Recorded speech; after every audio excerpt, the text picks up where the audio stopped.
ईश्वर पूजा के नाम पर पर्यावरण का कचरा मत करिए प्लीज।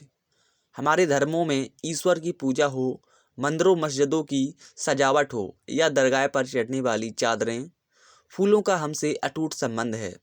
और सिर्फ पूजा ही क्यों, शादियों में, जलसों में, सजावट में हर जगह फूल हमारी जिंदगी से जुड़े ही रहते हैं। यहाँ तक कि मरने के बाद तस्वीरों पर चढ़ने वाले हार के रूप में भी हम फूलों को अपनी भावनाओं से, अपनी श्रद्धा से जोड़कर देखते हैं। मंदिरों के प्रांगण में फूलों की टोकरियों को लेकर जब हम अपनी इष्ट देव पर चढ़ाते हैं, मानो दिल को एक तसल्ली होती है कि पूजा ठीक से हुई। लेकिन इस सुंदर मोड़ के बाद की भयावह कहानी आप में से कितने लोग जानते हैं? अगर हम पूछें कि आपके फूल चढ़ाने के बाद अगले दिन ये फूल कहाँ जाते हैं, तो आप में से कई लोग कहेंगे, इन पवित्र फूलों को कचरे के डिब्बे में फेंक नहीं सकते, इसलिए इन्हें किसी स्थानीय सरोवर, नदी या कुएं में विसर्जित कर दिया जाता है, और मुंबई जैसे शहरों में अंततः समुद्र में। चलिए अब आगे की कहानी हम आपको बताते हैं। सन 2015 के आंकड़ों के हिसाब से भारत में पुष्प उद्योग 8,000 करोड़ का हो चुका है और हर साल इसमें 30% की बढ़त हो रही है। केवल मंदिरों की बात करें तो सूचीबद्ध मंदिरों की संख्या कुछ 6 लाख है। इसके अलावा मस्जिद, दरगाह, चर्च, गुरुद्वारे और अन्य सम्मेलन आयोजन अलग से। एक सर्वे के हिसाब से हर साल केवल भारत में 80 लाख टन हार फूल देश भर की नदियों में फेंके जाते हैं।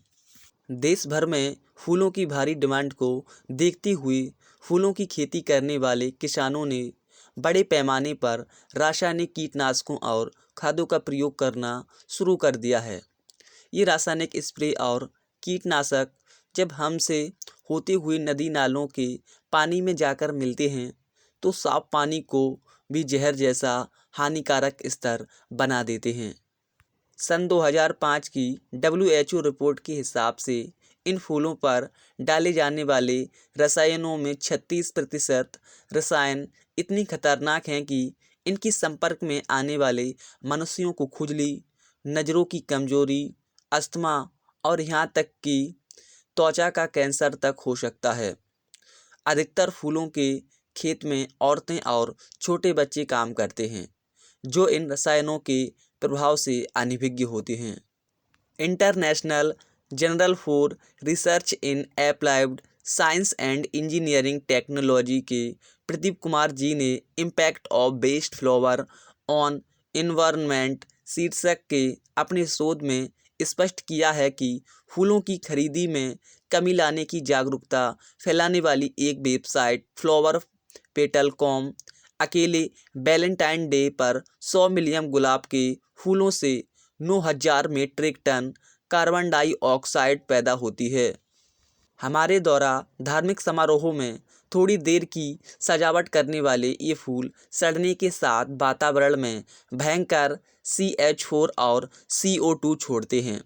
आपको यहाँ बता दें कि वैश्विक तापमान को बढ़ाने में मीथेन कार्बन डाइऑक्साइड से 72 गुना ज़्यादा ताकतवर होती है।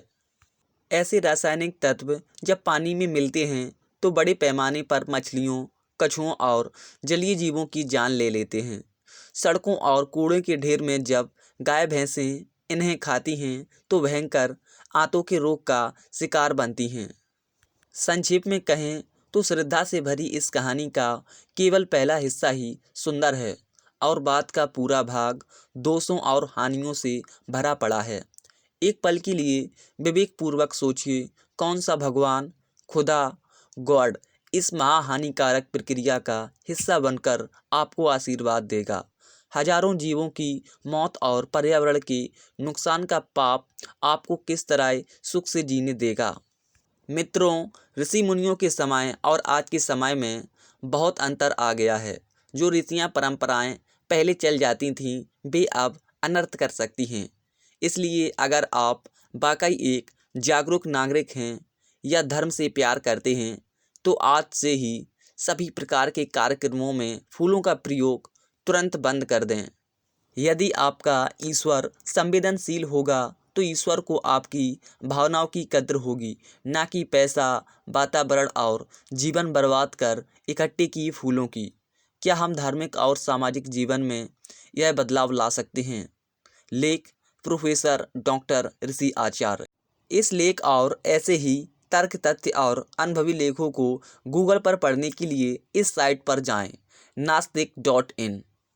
आपको यह लेख कैसा लगा अपनी कमेंट में हमें ज़रूर लिखें और इस लेख को अधिक से अधिक लोगों तक शेयर करें। ऐसे ही तर्क, तथ्य, अनुभव और ज्ञान के लेखों को पढ़ने के लिए यूट्यूब चैनल को ज़रूर सब्सक्राइब करें।